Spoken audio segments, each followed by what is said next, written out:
Olá, turma do quarto ano! Bem-vindas, Bia e mãe! Espero que estejam bem. Vamos à nossa aula de hoje? Geografia, conteúdo, como as paisagens estão organizadas.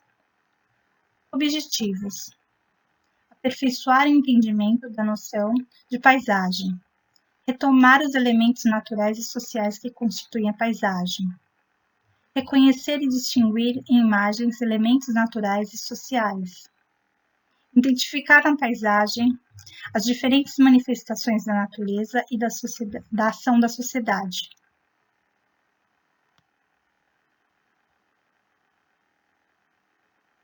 Como as paisagens estão organizadas? As paisagens são compostas por elementos naturais e elementos criados pelas pessoas, ou seja, pela sociedade.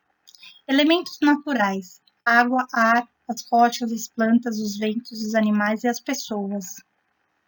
As paisagens passam por mudanças naturais, como a ação das águas dos mares que batem nas rochas, criando fragmentos, transformando em areia, espalhando nas partes mais baixas, formando a praia.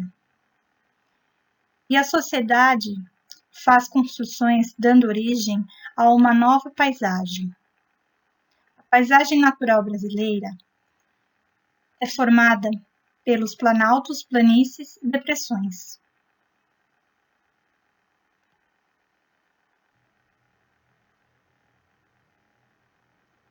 Planalto são terrenos elevados com altitudes acima de 300 metros. Esse tipo de relevo pode ser encontrado em diferentes partes do país, sendo caracterizado pela formação de chapadas e de extensas superfícies planas. Chapada dos Guimarães, situada no estado do Mato Grosso. Chapada Diamantina, localizada no estado da Bahia.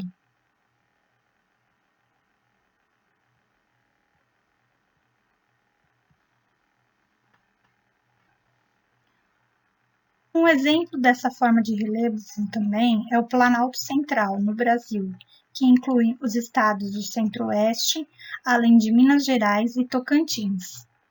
Pico da Neblina é o ponto mais elevado do Brasil.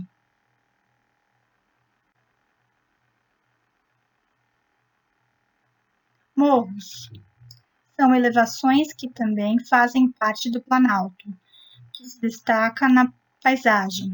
Podem aparecer de forma isolada ou em conjuntos.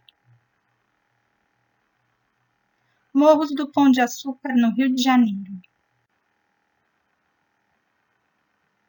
A caatinga. A vegetação da caatinga constitui um tipo de vegetação adaptada à aridez do solo e à escassez da água da região.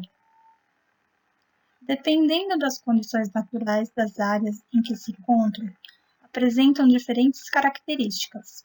Nas regiões mais secas aparecem também plantas saquinétias, como o facheiro, mandacaru, o xique-xique, que serve de alimento para os animais na época da seca.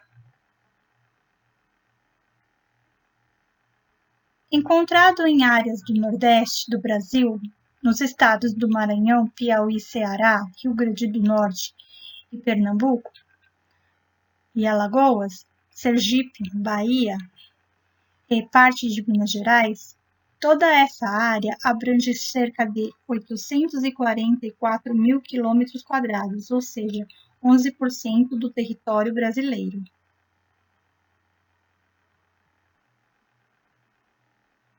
Planície é uma forma de relevo recente, sendo caracterizado por superfícies extremamente planas, com altitudes entre 0 e 100 metros. Essas áreas, em razão de baixa altitude, estão sujeitas a inundações. Essas formações são encontradas nas regiões litorâneas ou próximas de rios e lagos, como, por exemplo, nas margens do rio Amazonas, o Pantanal localizado nos estados de Mato Grosso e Mato Grosso do Sul, além de Bolívia e Paraguai, é a maior planície inundada do planeta.